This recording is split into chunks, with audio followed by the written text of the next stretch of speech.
I'm just not sure from that side if there's really a position for him in the team, if that makes sense. Darwin Nunez had an interesting time on the pitch after coming on for Diogo Jota. Am I right in saying he's only scored once this season? Bournemouth, yeah.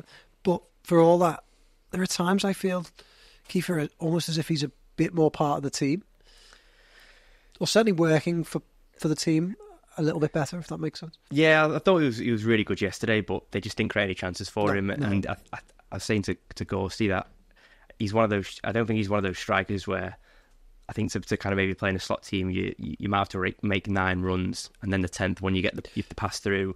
And I just don't know if he has the patience and maybe, I don't know if the intelligence is the right word, but I just don't think he has the kind of nuance to be able to do that yet. He's kind of very chases the ball, he's on instinct, he goes kind of left, he goes right, he doesn't really hold his position too well down the middle. But yesterday we saw a lot of that kind of the other side of his game, the stuff when he first came in and Klopp said that, I think the phrase he said was pressing was his ticket into the team when he got dropped at the back end of his first season. And yesterday he was tracking back. I mean, there was one point, I think it was in the first half, just quite literally after he came on, and it was either Caicedo or Lavio, one of the midfielders was kind of and ahhing on the ball, and Nunez just came in like a steam train, took it off his toes, and Liverpool were kind of away and getting at the Chelsea back three. So he's kind of shown that he can do that, but I just don't know from an attack point of view, because you think yesterday the link-up play was there as well. I mean, he comes on straight away, flicks the ball, then there was another one a few seconds later, he takes it on his chest. But how many chances did he have?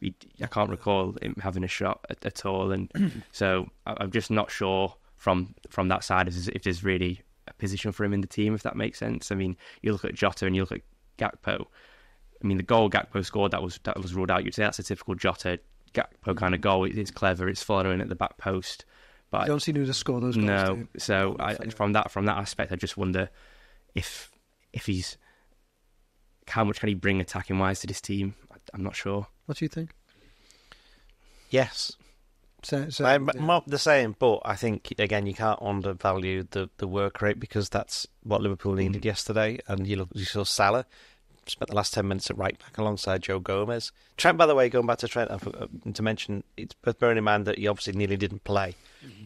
I know that he was struggling with something. I don't know what it was, but he was talking to the bench and saying he wanted some help with something in the second half. Whether or not that was because he had a cold or had a headache or he had pains elsewhere, but there was some reason. He was struggling during the England camp as well. Did I hear that? Well, he played both games, so if he was, then he was carrying something. Yeah, well, maybe it's that, but that's also part of the reason why he went off. But Joe Gomez did well when he came on. But again, they all put in a shift, and Nunez knows quite well. We know now. Look, he likes playing against Chelsea. He hit the post about 13,000 times against them last season. I missed a pen, actually. Forgot about that. Did the pen in the post? Yeah, that counts. Yeah. But if Jota's got an injury, which it looks like he might have hurt his ribs, we're kind of guessing just from the footage that we've seen, because the manager didn't give it much away after the game, but did say he's probably not going to play against Leipzig.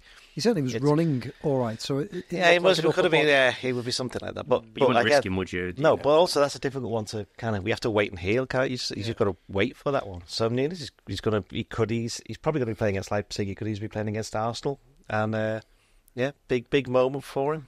I suppose to give Nunez his flowers is that you'd... What kind of flowers? I really don't know. It depends where I go with this, but could be daffodils. Not tulips? No. Daisies? Yeah. No, roses? Not going to be that kind. Tulips are from Amsterdam, so Slot could have given them. Yeah. Well. Anyway, go on. So I forgot where I was going with this, but to give Nunez his praise, shall I say, I suppose in a team like Liverpool, you'd much rather everyone be kind of pressing from the front and doing that, because at least with Salah and Gakpo showing this season that they can burden the goal scoring responsibility, so there isn't a huge pressure on Nunez as maybe there was last season. I think probably the biggest pressure will be the one he puts on himself. Yeah. But I suppose from Slot, as you saw yesterday, he'll be more than pleased with, even if he is just doing the defensive side of the game. Yeah, He reminds me a little bit like Heskey, in the sense that his first touch was that touch around the corner to Salah. And with Heskey, when he played, it was like you could tell what kind of game he'd have for his first touch. Yeah. Like, if it was a good first touch, sound Emil's in the game. If it's a bad one, it's going to be a struggle today. He'd probably get it back and still score. Can we get a little Heskey celebration, Joe? Yeah, go on. Well, do you reckon half of our listeners don't know who Emil Heskey is? He hasn't played for Liverpool for more than 20 years. You know that, don't you? I know that. But like Heskey, I think that that Nunez's value to certainly for a slot team, and I don't know what will happen, say, next summer, in terms of his future and whether he fits in the longer term. But I think his value over the course of the next year might not be measured in goals. It might be measured in other things. It might be measured in the type of performance he put in yesterday, because the slot style is not as open as Klopp's, and I don't think it will suit him in that regard. He's not going to get as many chances to run onto things. He's not going to hit the post 5 times because he probably won't get 5 opportunities. So the opportunities, I think, will be fewer, but when they do what they did yesterday, which was dig in, put the work in, restrict Chelsea and hold the lead, he did that very, very well yesterday. So, and jokes aside, I think that's what Heskey became quite good at, is that he could carry out a game plan pretty well, even if it wasn't about scoring all the goals. And that's why I liked him. Do you think you carry out the game plan that you're asked of, even if you don't necessarily like it? What? Yeah. Moving on. Move swiftly.